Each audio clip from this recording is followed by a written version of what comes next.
Communist party মার্ক্সবাদী Arambagh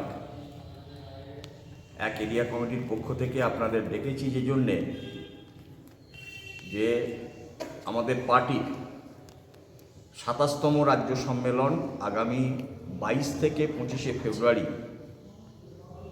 আমাদের জেলার ডানকুনিতে অনুষ্ঠিত হবে। এই সময়কালে আমাদের দুই প্রয়াত নেতা কমরেড সীতারাম ইয়েচুরি এবং কমরেড বুদ্ধ ভট্টাচার্যের নামে সম্মেলন স্থলের নামকরণ করা হয়েছে। ২২ থেকে ২৪শে ফেব্রুয়ারি পর্যন্ত আমাদের পার্টির যে চিরাচরিত নিয়ম আছে সেটা হচ্ছে প্রতিনিধি সম্মেলন অনুষ্ঠিত হবে। এই সম্মেলন হবে ডানকুনি কোল কমপ্লেক্সের অভ্যন্তরে, কোল কমপ্লেক্সের যে অডিটোরিয়াম আছে সেই অডিটোরিয়ামে আমাদের সম্মেলন অনুষ্ঠিত হবে। আর ২৫ তারিখ দুপুর ২টোয় ডানকুনি স্পোর্টিং ক্লাব মাঠে প্রকাশ্য অধিবেশন অনুষ্ঠিত হবে। এই প্রকাশ্য অধিবেশনে বক্তা হিসাবে উপস্থিত থাকবেন আমাদের পার্টির পলিট ব্যুরোর নেতা এবং এই মুহূর্তে পলিট ব্যুরোর সমন্বয়কারী হিসাবে কাজ করছেন কমরেড ইয়েচুরি প্রয়াত হবার পর কমরেড প্রকাশ কারাত উপস্থিত থাকবেন। এছাড়া বক্তা হিসেবে থাকবেন আমাদের পার্টির পলিট ব্যুরোর সদস্য এবং রাজ্য কমিটির সম্পাদক মোহাম্মদ সেলিম। উপস্থিত থাকবেন আমাদের পার্টির কেন্দ্রীয় কমিটির সদস্য এবং বর্তমানে বাঁকুড়া জেলার সম্পাদিকা দেবলীনা হেমব্রম। উপস্থিত থাকবেন আমাদের পার্টি রাজ্য কমিটির সদস্য এবং আমাদের ডিওয়াইএফআইয়ের রাজ্যের নেত্রী মীনাক্ষী মুখার্জি। এছাড়াও আমাদের পার্টি রাজ্য সম্পাদক মণ্ডলীর সদস্য এবং আমাদের হুগলি জেলা কমিটির সম্পাদক দেবব্রত ঘোষ এই সভাতে বক্তা হিসেবে উপস্থিত থাকবেন। আমরা আপনাদের মাধ্যমে আমাদের সম্মেলনের যা কর্মসূচি এটা জানাতে চাইছি। এই সম্মেলনকে কেন্দ্র করে আমরা জেলা জুড়ে অনেকগুলি কর্মসূচি নিয়েছি। তার একটি হচ্ছে জেলার 4টি সাব ডিভিশনকে কেন্দ্র করে ফুটবল প্রতিযোগিতা। গতকাল সেমিফাইনাল স্তরের খেলা অনুষ্ঠিত হয়েছে এবং আজকে চূড়ান্ত পর্বের খেলা অনুষ্ঠিত হচ্ছে হরিপালের হরা ফুটবল মাঠে এবং তার সাথে একটি মহিলাদের প্রদর্শনী ফুটবল অনুষ্ঠিত হবে। এগুলোতে আলোচক হিসাবে স্ব বিষয়ে যারা বিশেষজ্ঞ আছেন, যারা ভালো বলেন, এই রকম বক্তারা উপস্থিত থাকবেন আলোচক হিসাবে। ইতিমধ্যে আমাদের গত 31 তারিখ খানাকুলের পলসপাই পঞ্চায়েতের পলসপাই 1 পঞ্চায়েতের মুচিঘাটা বাসস্ট্যান্ডে বন্যা নিয়ন্ত্রণ, নদীবাঁধ পরিকল্পনা এবং পরিবেশ এই বিষয়ে একটি আলোচনা সভা অনুষ্ঠিত হয়ে গেছে। দ্বিতীয়টি হবে আমাদের আরামবাগ নেতাজি স্কোয়ারে আগামী 4ঠা ফেব্রুয়ারি বিকেল 3:30। এইটাতে আলোচক হিসেবে উপস্থিত থাকবেন আমাদের পার্টির নেতা, রাজ্য সম্পাদক মণ্ডলীর সদস্য এবং কেন্দ্রীয় কমিটিরও সদস্য সুজন চক্রবর্তী উপস্থিত থাকবেন।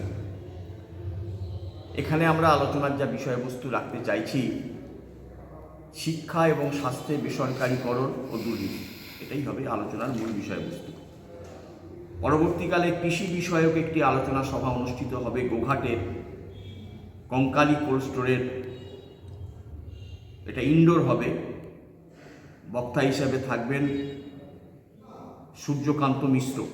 ওই আলোচনাটিতে কৃষি বিষয়ক কিছু আলোচনা থাকবেন। এই সময়কালে কৃষির সংকট যেভাবে বাড়ছে এই বিষয়ে, এই রকম নানান বিষয় নিয়ে আমরা গোটা জেলা জুড়ে 22টা আলোচনা সভা অনুষ্ঠিত করব এবং শেষ হবে ডানকুনিতে 23 তারিখে।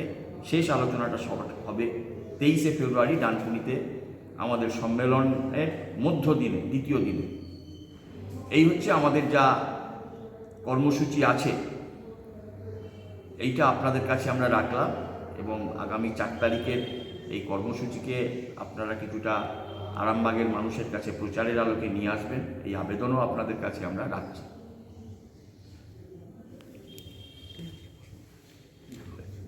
দ্বিতীয় একটি বিষয় নিয়ে আমি বলব, সেটা হচ্ছে গতকাল আমাদের দেশের পার্লামেন্টে বাজেট অনুষ্ঠিত হয়েছে।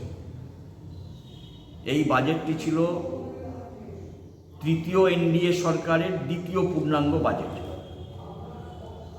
তাতে আজকের নানান মিডিয়াতে নানান খবর আছে, কিন্তু আমরা যা লক্ষ্য করেছি যে এই মুহূর্তে গোটা দেশ জুড়ে চাহিদার খরা চলছে, যাকে বলি চাহিদার খরা। মানুষের ক্রয় ক্ষমতা কমছে, কাজ নেই, জিনিসের দাম ঊর্ধ্বগতি, বিশেষ করে শ্রমজীবী মানুষ, কৃষক, অসংগঠিত শ্রমিক, সাধারণ কর্মচারী, তারা চরম কষ্টের মধ্য দিয়ে দিন কাটাচ্ছে। বাজেটের মধ্যে আমরা যা প্রত্যাশা করেছিলাম, চাহিদার ঘাটতি মানেই তার প্রভাব গিয়ে পড়ে শিল্পক্ষেত্রে, এবং গোটা দেশের যা জিডিপি যা প্রত্যাশা করেছিল সরকার হবে যে 6.5 থেকে 7-এর মধ্যে থাকবে, সেটা 6.4-এরও নিচে চলে গেছে, 6% কাছাকাছি থাকবে। এটাই যা সমীক্ষার প্রকাশ হয়েছে, সেটাই বেরিয়ে এসেছে। ফলে দেশের অর্থনীতি একটা গভীর সংকটের কিনারায় দাঁড়িয়ে আছে। বাজেটের মধ্যে নেই, মূলত একটি কর্মসূচিকে ফোকাস করে বাজেট পেশ করতে চেয়েছেন, সেটা হচ্ছে মধ্যবিত্ত কর্মচারীদের জন্য ট্যাক্স ছাড়, যাতে কিছুটা মধ্যবিত্ত কিছুটা উচ্চ মধ্যবিত্তরা উপকৃত হবেন।